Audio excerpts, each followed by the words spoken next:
খুব দ্রুতই প্রেসিডেন্ট হতে যাচ্ছেন ডক্টর মোহাম্মদ ইউনূস। আপনার আমার কাছে অবাক লাগতে পারে যে তথ্যটা আসলে আমি কোথা থেকে পেলাম বা কিভাবে পেলাম। দেখেন, রাজনীতিতে দুইটা সমীকরণ, একটা হলো সহজ সমীকরণ আর একটা হলো জটিল সমীকরণ। সহজ সমীকরণ অনুযায়ী যদি আপনি ভাবেন, আমরা সবাই ভেবেছিলাম যে 5ই আগস্টের গণ অভ্যুত্থানের পর তারেক রহমান 6ই আগস্টই বাংলাদেশে আসবে বা 7ই আগস্টই বাংলাদেশে আসবে বা 1 মাসই সর্বোচ্চ সময় নেবেন, তারপরে তিনি বাংলাদেশে চলে আসবেন। কিন্তু সেই সহজ সমীকরণ কিন্তু আমাদের মেলে নাই। তারেক রহমান এখন পর্যন্ত 1 বছর পূর্ণ হওয়ার পরও কিন্তু বাংলাদেশে আসতে পারেন নাই। কেন আসতে পারেন নাই, কিসের ভয়ে আসতে পারেন নাই? এখন এই জিনিসগুলো যদি আমরা হিসাব নিকাশ মেলাতে চাই, তাহলে আসলে রাজনীতিকে জটিলভাবে ভাবতে হবে, জটিল সমীকরণ দেখতে হবে। যেমন আওয়ামী লীগ কখনো ভাবতে পারে না যে আওয়ামী লীগের পতন হয়ে যাবে। এমনকি শুধুমাত্র আওয়ামী লীগ না, বাংলাদেশের কোনো রাজনীতিবিদ, এমনকি বিএনপির মতো রাজনৈতিক দলের ঊর্ধ্বতন নেতাকর্মীরাও কখনোই ভাবে নাই যে আওয়ামী লীগের পতন হয়ে যাবে। এমনকি আমরাও ভাবি নাই, এবং কি কেউ ভাবছে এমন কাউকে খুঁজেও পাওয়া খুব কঠিন হবে। আপনি লাখের ভিতরে একজনকেও পাবেন না যে আওয়ামী লীগের পতন হবে বা এভাবেই হবে, এরকম এটা ভেবেছিল। তো আসলে রাজনৈতিক সমীকরণ খুব সহজভাবে কাজ করে না, এটাকে জটিলভাবেই দেখতে হবে এবং জটিলভাবে আমাদের ভাবতে হবে। এখন আসেন আসলে কিভাবে ডক্টর মোহাম্মদ ইউনূস প্রেসিডেন্ট হতে যাচ্ছেন। আপনারা জানেন যে ডক্টর মোহাম্মদ ইউনূস তিনি বাংলাদেশে দায়িত্বে নেয়ার পর তিনি বিভিন্নভাবে বিভিন্ন ইউটিউবার, বিভিন্ন সোশ্যাল অ্যাক্টিভিস্ট এবং বিভিন্ন মাধ্যমে আমরা যে তথ্যগুলো পেয়েছিলাম যে ডক্টর মোহাম্মদ ইউনূস তিনি স্বাধীনভাবে কাজ করতে পারতেছেন না, যে কোনো একটা শক্তি এই সরকারের ভিতরে ঘাপটি মেরে বসে আছে এবং সেই শক্তিটাকে মোকাবেলা করার জন্য ডক্টর মোহাম্মদ ইউনূসের তারেক রহমানকে দরকার।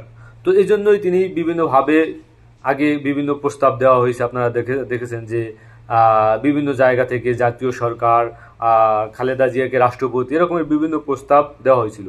তো সেই প্রস্তাব না মানার পর সরাসরি একেবারে ডক্টর মোহাম্মদ ইউনূস তারেক রহমানের কাছে গেছিলেন, দেখা করলেন তার সাথে, এবং সেখানে তিনি 1-to-1 বৈঠক করেছিলেন। এবং সেই 1-to-1 বৈঠকের মাধ্যমেই তারেক রহমানকে সরাসরি কিছু প্রস্তাব হয়তো দেওয়া হয়েছিল, সেই প্রস্তাব তারেক রহমান মানেন নাই।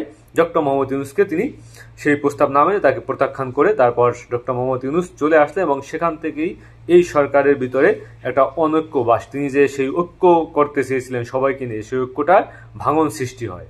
এবং আপনারা এখন বর্তমানে ডক্টর মোহাম্মদ ইউনূসের যে অবস্থান আপনারা দেখেন যে তার কাছ থেকে জামাত এবং এনসিপি দূরে সরে গেছে, এবং জামাত এবং এনসিপি যে সর্বোচ্চ রকমের সাহায্য সহযোগিতা ডক্টর মোহাম্মদ ইউনূসকে করছিলেন, সেই সাহায্য সহযোগিতা এখন আর করছে না। বরং ডক্টর মোহাম্মদ ইউনূসই এতটাই বিএনপি ঘেঁষা হয়েছেন যে এখন তিনি যে বিএনপির প্রতি তার এখন ভালোবাসা, দরদ সবকিছুই বেড়ে গিয়েছে। এখন বিএনপি যেটা বলতেছে সেইটাই সে মাইনে নিতেছে, আর অন্যদিকে এনসিপি এবং জামাত দূরে সরে গেছে।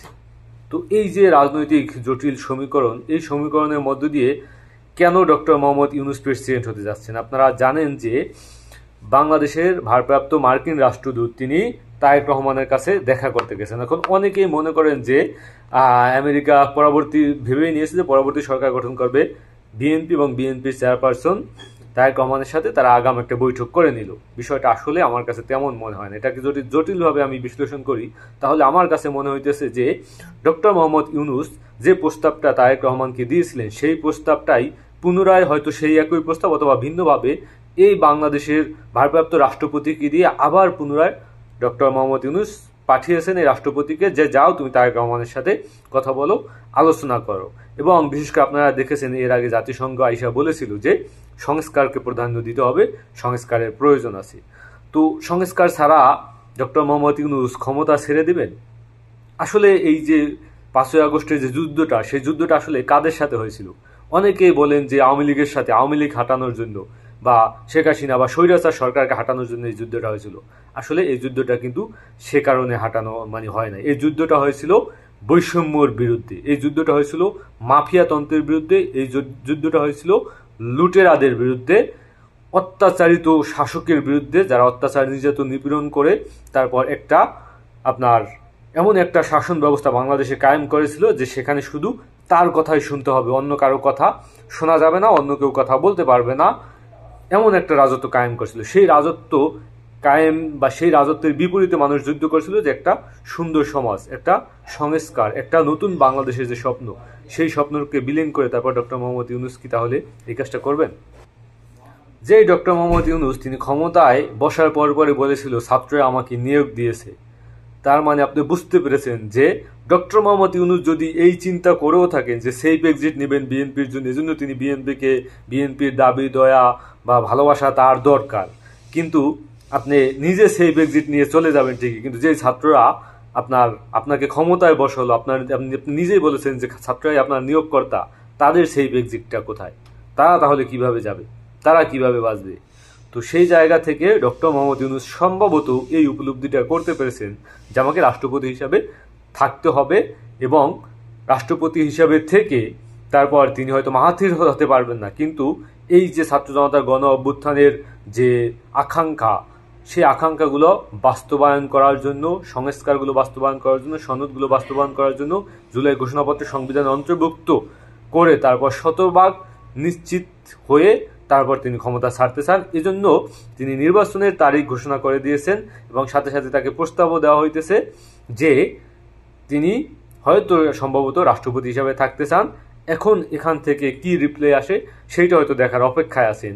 কিন্তু বাংলাদেশে এমনও হতে পারে বিএনপির জন্য তিনি জান প্রাণ দিয়ে দিবেন, কিন্তু অন্যদিকে বিএনপি কার সাথে ইলেকশন করবে? জামাত, ইসলামী আন্দোলন, এনসিপি, এরা যদি সরাসরি বলে দেয় যে আমরা নির্বাচনে অংশগ্রহণ করব না যতক্ষণ না জুলাই সনদ, সংস্কার, এই প্রক্লেমেশন বা এই যে ঘোষণাপত্র এগুলো বাস্তবায়ন হবে, ততক্ষণ পর্যন্ত আমরা নির্বাচনে অংশগ্রহণ করব না, তাহলে নির্বাচনটা কাদের সাথে হবে? এবং বিশেষ করে বিভিন্নভাবে বিভিন্ন সংকট, বিভিন্নভাবে বিভিন্ন লড়াই, যুদ্ধ, আরও অনেক কিছু বাকি, যেগুলো নির্বাচনের আগে ঘটার সম্ভাবনা খুবই বেশি।